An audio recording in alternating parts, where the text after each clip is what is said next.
아주 쑥스러운 자리네요. 그래. 두 분이 친하시잖아요. 네, 아니 자리가 되게 이상해요. 막 그냥 이렇게 딱 말 잘 들어야 될 것 같은데. 네.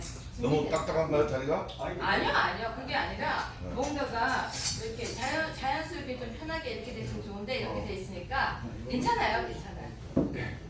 자, 여러분 안녕하세요. 오늘 유튜브 연합회 초청으로 18번째 우리 정준길 변호사님하고 유여의 전 자유한국당 최고위원을 모시고 오늘 기자회견 방송을 하겠습니다.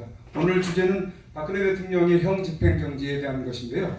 또 그 이전에 탄핵과 관련한 이야기를 쭉 풀어나가 주시리라 생각을 하고요. 우리 그 정준길 변호사님은 1966년 5월 17일 경남 진주생이시고요.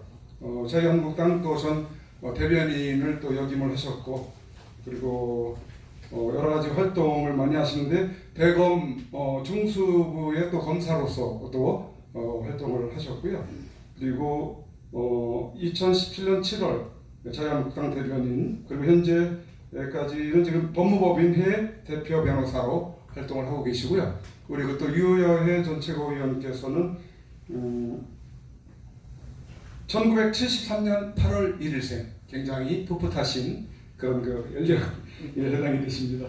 경남 진해 태생이 맞으신가요? 네. 예, 그렇게 되어 있고 수원대학교 겸임 교수를 또 하고 계시고 전 자유한국당 전 최고위원을 또 역임을 하셨고요. 그리고 굉장히 많은 논문과 저서가 있으시더라고요. 굉장히 박식하신 그런 우리 교수님이신 것 같습니다. 현재 법무법인회 수석 상임고문으로 이렇게 계십니다. 이제 본격적으로 들어가기 전에 우리 유튜브 연합회 임원들 먼저 소개하는 시간을 잠시 갖도록 하고요. 우리 그 유튜브 연합회 고문으로 계시는 현재 영무방송 대표로 계시는 우리 권영우 고문님이십니다. 안녕하세요. 그리고 우리 회장으로 계시는 우리 봉주방송 대표로 계시는 지대영 대표님 계시고, 그리고 유튜브 연합회 총무로 활동하고 계시는 공정방송의 이상구 대표님, 그리고 우리 그 회계로 활동하고 계시는 빅토리 방송의 우리 대표님이 오셨고요. 나머지 분들 우리 회원분들이고 제가 대표로 맡고 있습니다. 예. 자, 그러면 이제부터 우리 그 마이크를 우리 변호사님과 유여회 전 최고위원께 넘겨드리도록 하겠습니다. 이제 시작을 이제 해주시면 되겠습니다. 네, 안녕하세요. 제가 먼저 인사를 시작하겠습니다. 네, 저는 지금 라이언 특공대 대장을 맡고 있고 유여회 TV를 진행하며 촬영하고 그리고 모든 걸 혼자서 하고 있는 유여회 TV의 대표이기도 합니다. 물론 전 자유한국당 최고이기도 하지만 지금 제게 제일 소중한 것은 라이언 특공대 대장이 제가 제일 소중하게 생각하는 이름이며 유여회 TV가 제가 제일 소중하게 생각하는 저희 가족입니다. 근데 오늘 이렇게 많은 문제점들이 대한민국에 있는 이 날 함께 이 자리에 계셔서 너무 고맙습니다. 오늘 인원고 문제도 그렇고 국회도 그렇고 뿐만이 아니라 여기저기에 우리 유튜브들이 다 달려가야 하는 장소가 많았음에도 불구하고 그래도 이렇게 함께 해주셔서 너무 감사드리고요. 저희가 사실 오늘 이 자리를 굉장히 기다렸습니다. 왜냐면 탄핵은 무효라는 것 우리가 모두 다 공감하고 다 알고 계시는 주제지만 탄핵을 무효면 그래 무효야. 근데 무효면 그 다음에 라고 하면 다들 박근혜 대통령 석방이라고 이야기를 합니다. 그런데요. 어떻게? 그러면 사람들이 다 그래요. 우리가 다 함께라고 얘기를 해요. 우리 여기 계신 분들은 다 똑같은 마음일 거예요. 탄핵 하면 당연히 자다가도 벌떡 무효라고 이야기를 하고 박근혜 대통령 석방이라고 하면 당연히 박수를 침에도 불구하고 어떻게라고 하면은 그 어떻게를 잘 몰라요. 근데 여러분 사실 우리가 세상에서 제일 어려운 게 뭐냐면요. 문제점은 아는데 어떻게 해결해야 되는지를 모르는 게 제일 어려운 것입니다. 근데 저희가 탄핵은 무효다라는 책을 썼어요. 썼더니 처음에 쓰기 시작할 때는 탄핵은 무효일 거야. 당연히 무효라고 생각하고 썼어요. 당연히 무효라고 생각하죠. 그런데 쓰다 보니 욕이 하나하나 늘기 시작했어요. 아니 이 정도까지? 아니 대한민국이 이럴 수가 있어? 어떻게 이럴 수가 있지? 그러다가 책이 완성이 됐을 때에는 아 해결 방법이 있구나. 해결 방법이 있어. 그렇다면 어떻게 해결하지? 고민하는 게 아니라 해결 방법이 있는 걸 국민들에게 알리면 보수 우파 국민이 다 함께 그 방법에 동참할 거라고 생각했어요. 그래서 저희는 유튜브를 만들었고 유튜브를 통해서 진실을 알리기 위해 진실 여행을 떠났고 그 책을 여러분들에게 소개를 하고 그리고 바로 형집행 정지를 함께 하자고 외쳤습니다. 그 전에 우리는 문재인과 김정숙에 대한 손해배상 청구 소송을 시작을 해서 우리는 그들에게 피해 본 것을 손해배상을 받아야 하니까 손해배상 청구를 해야 한다라고 생각하고 문재인, 김정숙에 대한 손해배상 청구 소송을 시작했고요. 그리고 헌법재판관에 대해서 고발을 33인이 했어요. 그러니까 법적으로 한 단계, 두 단계를 했고 세 번째가 바로 박근혜 대통령을 구출하자. 왜? 탄핵은 무효니까. 그러면 사면을 기다리면 되느냐? 아니죠. 사면은 그들에게 기다리는 거예요. 어떻게? 해주세요.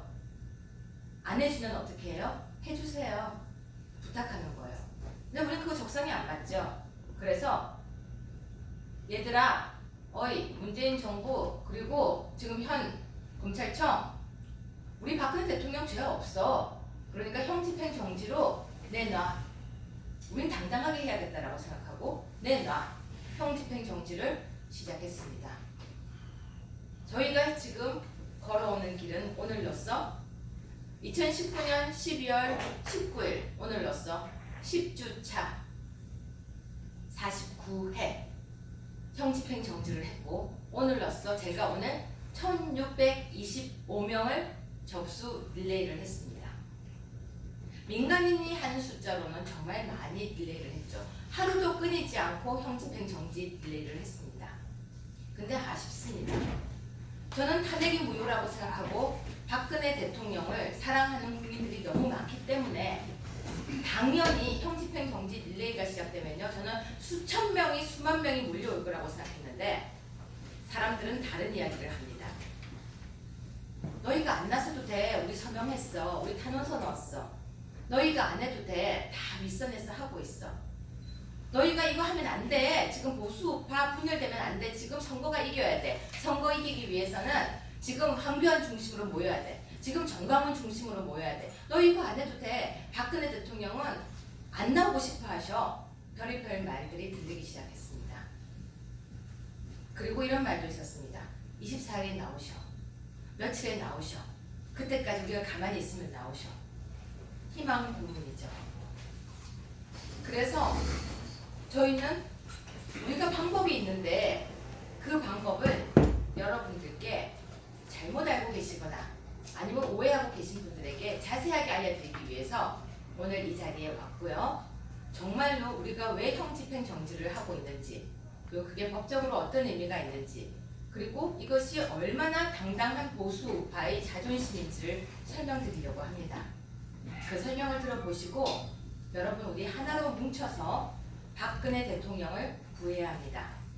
박근혜 대통령은 지금 대한민국이며 무너진 대한민국의 모습이고 무너진 대한민국 보수 우파의 인권의 대표이며 바로 완전히 자유가 뺏긴 것의 표상입니다. 우리는 박근혜 대통령을 박근혜 대통령으로 부르면 안 됩니다. 박근혜 대통령은 대한민국입니다. 그리고 바로 여러분입니다. 여러분이 지금 나 하나쯤이야 할 때 미래의 여러분의 모습은 바로 제2의 제3의 박근혜입니다. 억울하다고 소리칠 때는 소용없습니다. 지금 여러분이 나 하나쯤이야 하고 넘어가는 이 순간 훗날 불과 몇 개월? 모르죠. 바로 며칠 뒤일 수도 있죠. 우리는 제2의 제3의 박근혜로 핍박받고 자유를 억압받고 인권을 말살당할지도 모릅니다. 대한민국의 박근혜를 구하는 것은 바로 그대를 구하는 것이고 그대를 구하는 것은 대한민국을 구하는 것이라고 생각합니다. 박근혜는 무너진 법치이며 정의이며 자유이며 인권입니다. 여러분 간단하게 생각하시면 안 됩니다. 법으로 무너진 대한민국은 법으로 세워야 합니다. 형집행 정지는 무너진 법치를 바로 세우고 대한민국 정의롭고 정직한 국민이 대한민국을 다시 바로 세우는 날개짓입니다. 힘과 용기를 내세요. 한 분 한 분 손잡고 일어설 때 숨어있는 보수 우파 모두 일어설 수 있습니다. 태극기를 들고 열심히 3년간 나는 흔들었어 라고 얘기하시는 분들 당연히 대단하십니다. 그런데 하루만 형집행 정지에 손을 내밀어 주시고 힘을 보태주세요. 그 힘이 바로 대한민국의 법치를 바로 세우는 지름길입니다.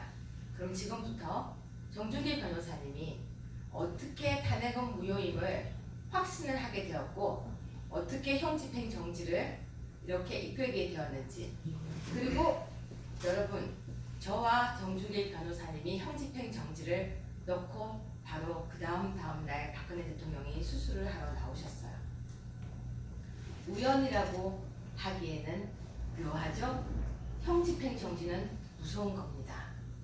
여러분 법은요 무시할 수 없는 무서운 거예요.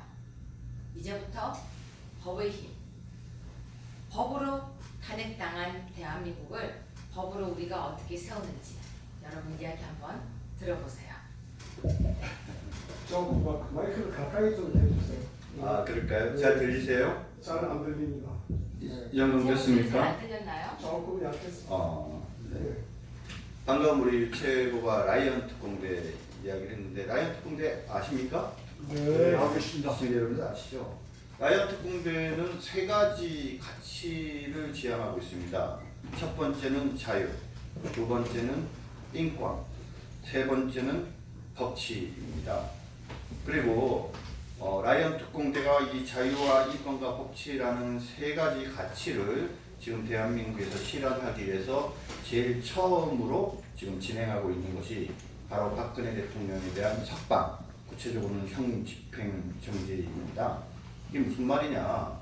박근혜 대통령께서 부당하게 구속되어 있으니까 박근혜 대통령에게 자유를 주어야 한다. 그래서 자유를 실천한 구체적인 방안이고요. 박근혜 대통령이 무효인 탄핵과 그 뒤에 뒤이은 어떤 검찰의 부당한 수사로 인해서 장기간 구속돼 계시기 때문에 이것은 인권이 침해당한 것이다. 그렇기 때문에 인권을 회복하는 차원에서라도 박근혜 대통령 석방은 필요하다. 세 번째는 곧 설명드리겠습니다만 탄핵은 무효이고 무효인 탄핵에 의해서 대통령을 쫓겨나신 후에 검찰의 무리한 수사에 의해서 구속된 그 과정은 법치주의적인 관점에서 보면 법치주의 파괴라고 할 수 있습니다. 그렇기 때문에 박근혜 대통령을 탄핵을 무효를 주장하면서 석방하는 것은 그런 법치주의 회복의 길이라고 생각을 합니다. 그래서 혹자들은 이 라이언 특공대, 유채고가 대장으로서 지금 진행하고 있는 이 라이언 특공대를 단순하게 박근혜 대통령과 또는 박근혜 대통령의 석방만을 위한 어떤 그런 생각을 가지고 또 심지어는 박근혜 대통령 파리를 하려고 하는 것이다라고 말씀하는 분들이 계시는데 한마디로 말씀드리면 이거는 이해 부족에서 기인한 겁니다. 다시 말씀드리지만 라이언 특공대는 세 가지 보수의 가장 핵심적인 가치인 자유와 인권과 법치주의 세 가지를 지향을 하고 있고 이 세 가지에 명백하게 반하는 대한민국에서 벌어지고 있는 박근혜 대통령에 대한 부당한 문제 있는 구속에 대해서 당연히 석방을 주장하는 겁니다. 라이언 특공대에 대해서 한 가지만 더 설명을 드리면 라이언 특공대의 현재의 어떤 대한민국 어떤 시대 국면에서 세 가지를 주장을 하고 있습니다. 첫 번째는 탄핵은 무효다.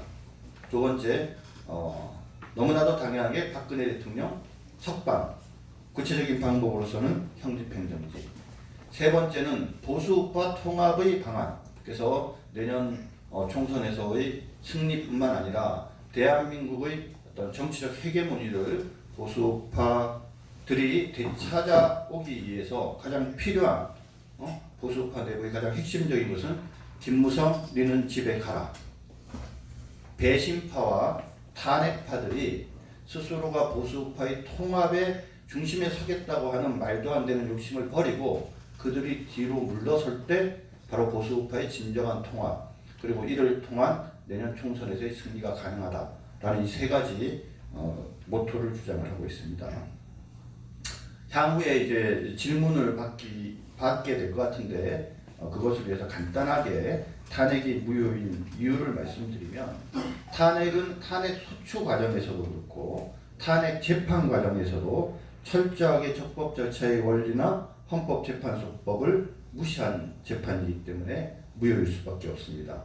탄핵 소추 과정에 대해서는 가장 핵심적인 것을 한 가지 말씀드리면, 박근혜 대통령은 헌법상의 기관인 대통령이기도 하지만 대한민국 헌법이 보장하는 기본권을 가진 한 인격의 주체이기도 합니다.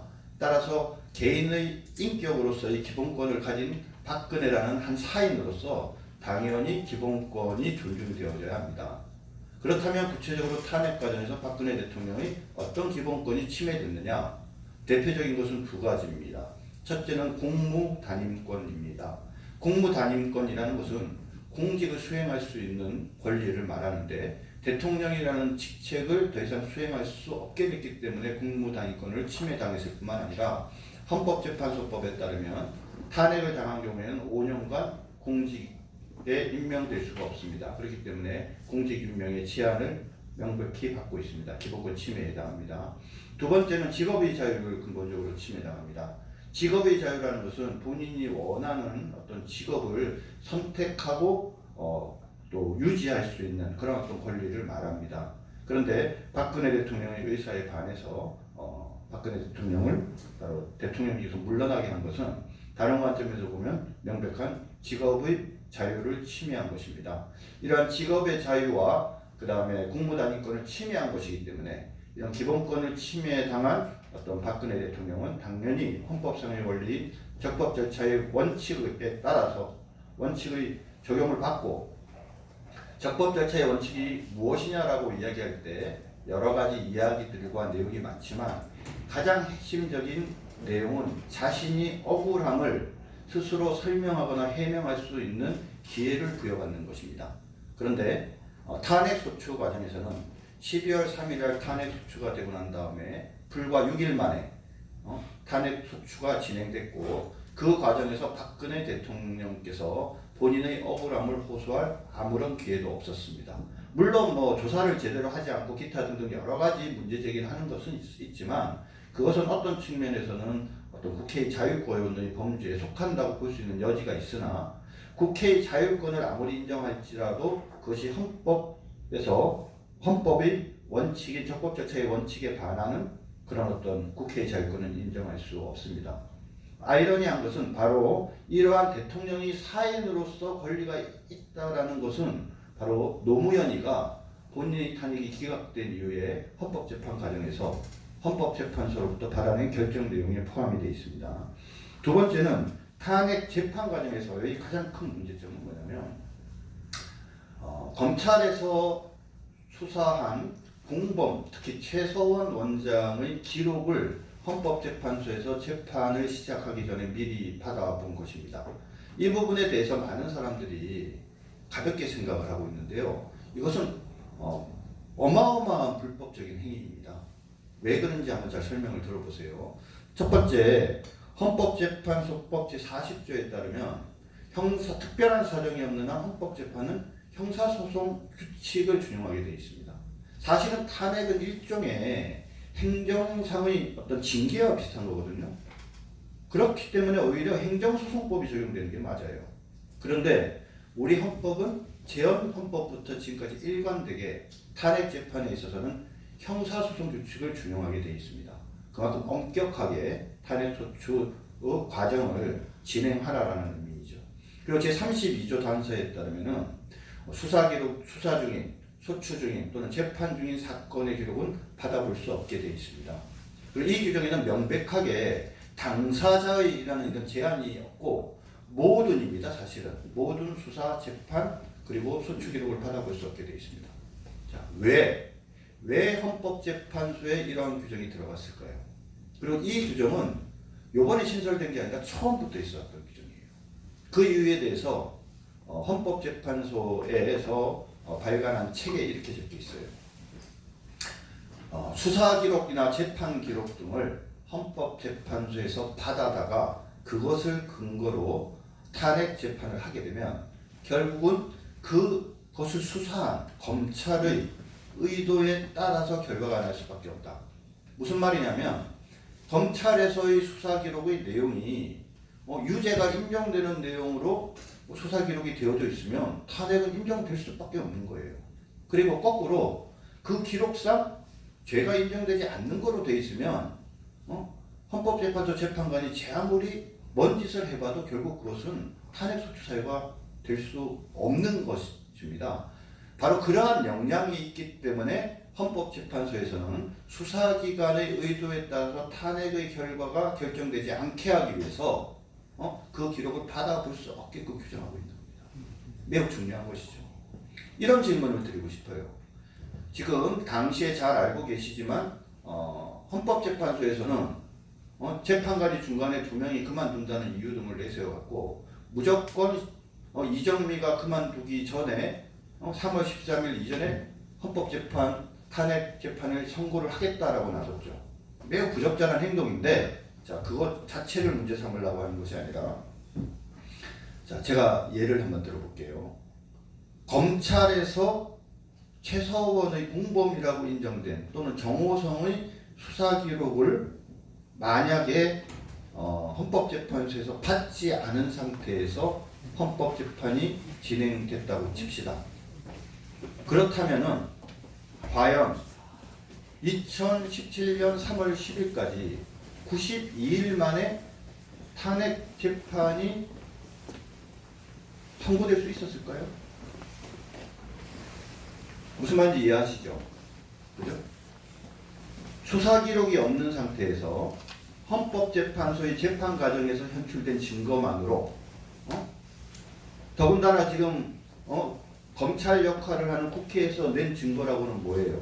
검사 공소장 2개, 그 다음 헌법재판소 결정문, 그리고 그 다음에 일부 언론사의 기사, 이게 다잖아요. 이거 갖고 재판이 되겠습니까? 그런데 수사기관에 수사 기록이 없는 상태에서 재판을 했다라고 하면 과연 3월 10일 날 결과가 나올 수 있을까요? 자, 못 나옵니다, 절대. 그럼 어떻게 됐을까요? 원칙에 따라서 헌법재판소가 재판을 진행했다라고 하면 3월 10일 날 판결을 선고할 수 있는 게 아니라 예상컨대 적어도 그날로부터 짧게는 3개월, 길게는 6개월. 6월 내지 9월 정도가 되면 겨우 판결이 선고될 정도의 상황일 수밖에 없었다는 거죠. 자, 그러면 박근혜 대통령께서 말입니다. 여러 가지 잘못된 여론으로 형성된 국민 여론이긴 하지만 아무튼 당시의 여론에 따라서 내가 4월 달에 질서 있는 퇴진을 하겠다. 그리고 6월 달에 대통령 선거를 하자. 우리가 이런 것들을 질서 있게 정치권에서 해결하자라고 하면서 모든 것을 국회에 넘기겠다라고까지 말씀하셨어요. 실제로 3월 10일 판결 선고와 박근혜 대통령께서 말씀하신 정치적인 질서 있는 퇴진과의 시간 간격은 고작 한 달에 불과합니다.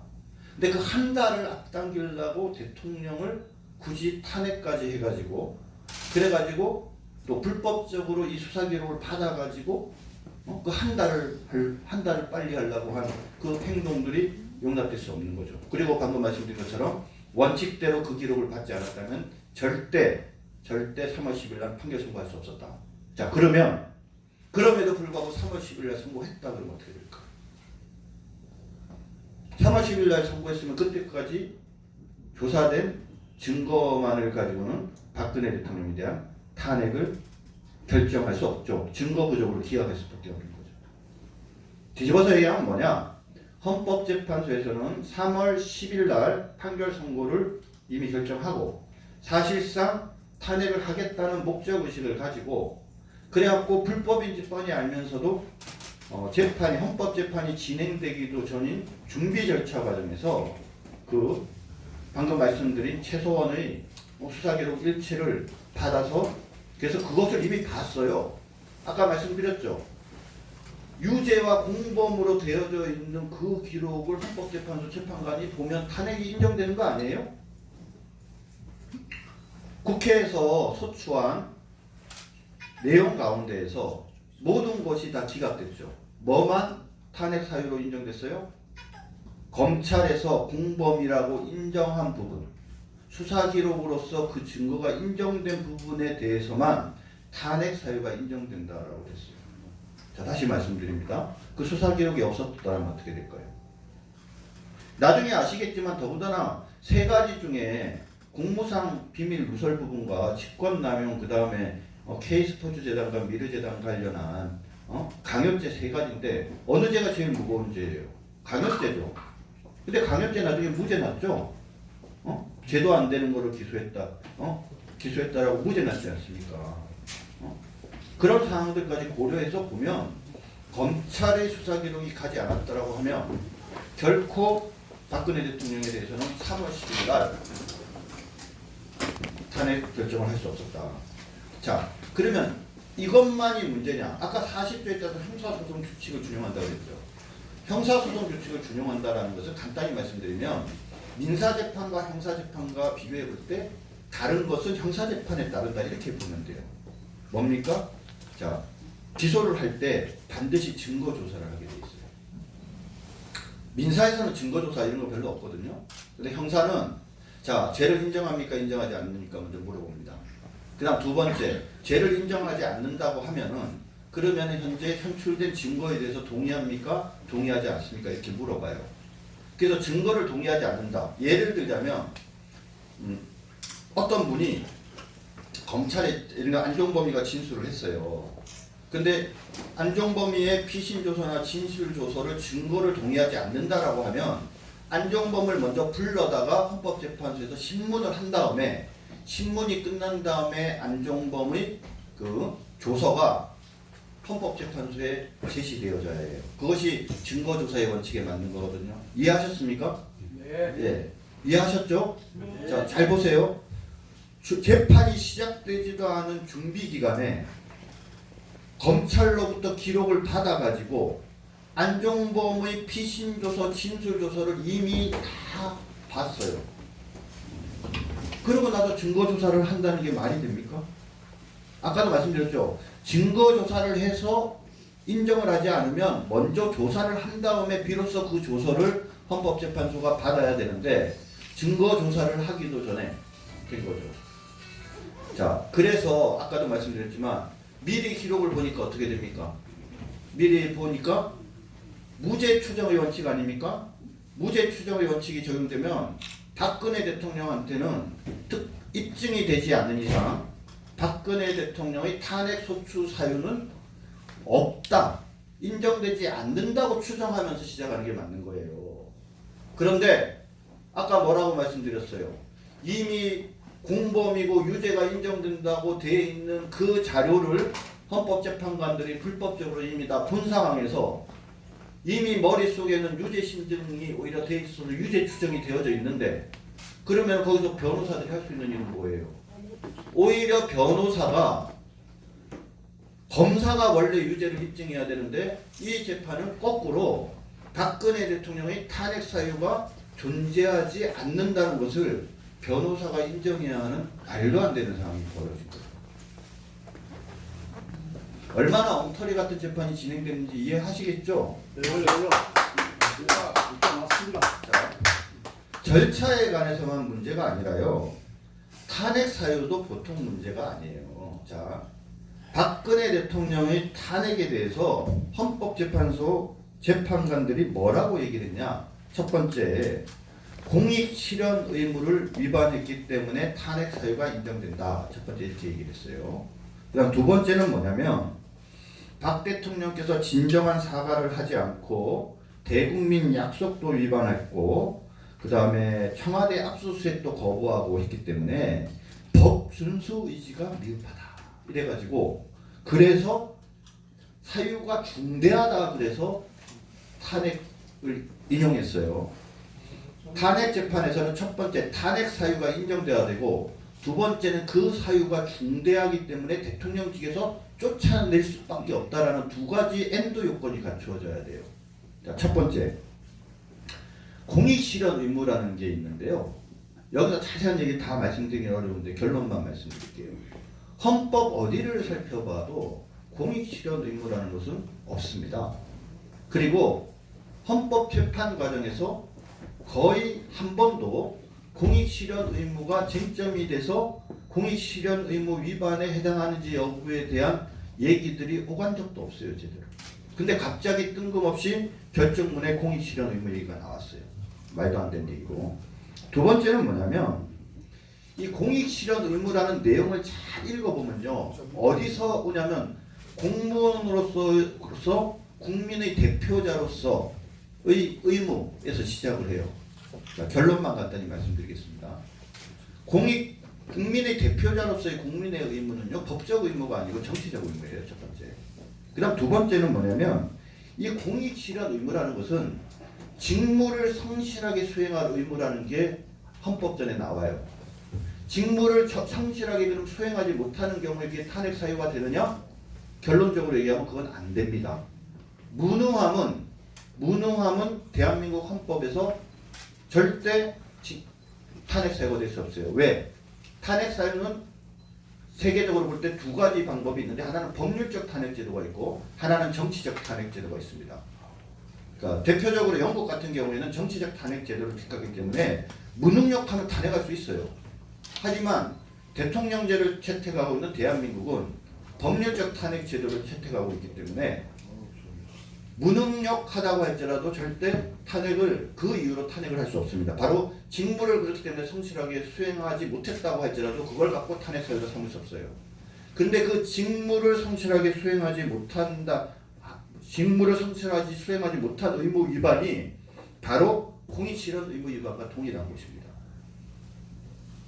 그런데 말을 바꿔서 공익실현 의무 위반은 탄핵 사유가 된다라는 말도 안 되는 논리적 비약을 하고 있어요. 자, 두 번째, 법준수 의지가 없다라고 했는데요. 박근혜 대통령께서는 말도 안 되는 JTBC의 태블릿 PC 의혹 보도, 가짜 보도라는 거 다 알고 계시잖아요. 여러 가지 면에서 상당한 트릭을 많이 썼죠. 트릭을 써서 사실은 국민들을 오도한 그런 보도였는데 그 다음날 바로 사과하셨잖아요. 그죠? 그날 하신 얘기 가운데 일부는 사실과 다른 부분이 조금은 있지만 전체적인 내용은 다 진실에 부합하는 내용을 말씀하셨는데 그 중에 진실과 조금 다르다는 얘기를 했다는 이유로 진정한 사과를 하지 않았다. 이런 말도 안 되는 결론을 내리고 있고요. 대국민 약속을 위반했다는 것은 검찰과 그 다음 특검에 가서 조사받기로 해놓고 안 받았다 이 말이에요. 자, 근데 왜 검찰에 가서 조사 안 받았습니까? 대통령은 헌법 제84조에 따라서 불소추 특권이 있죠. 그렇기 때문에 참고인으로 가서 조사받는 거니까 사실은 검찰 수사에 협조하는 겁니다. 근데 그 조사 과정에서 검찰이 무리스럽게 자꾸 출석해서 조사받으라고 하니까 변호사가 시간 좀 달라고 했잖아요. 유영하 변호사가. 그랬더니 갑자기 기소를 하면서 공범들과 공범이다라고 그냥 공개적으로 발표를 해버리면서 피의자를 입건했다라고까지 발표를 했지 않습니까? 그런 상황에서 대통령이 갈 수 있겠습니까? 그래서 못 간 거예요.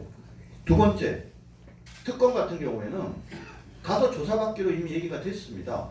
근데 갑자기 막판에 특검이 뭐라고 얘기를 했냐? 자, 조사 내용을 동영상으로 찍겠다, 녹화하겠다 그런 거예요. 근데 형사소송법에 따르면 녹화 여부는 바로 당사자가 동의를 할 경우에만 할 수 있게 돼 있어요.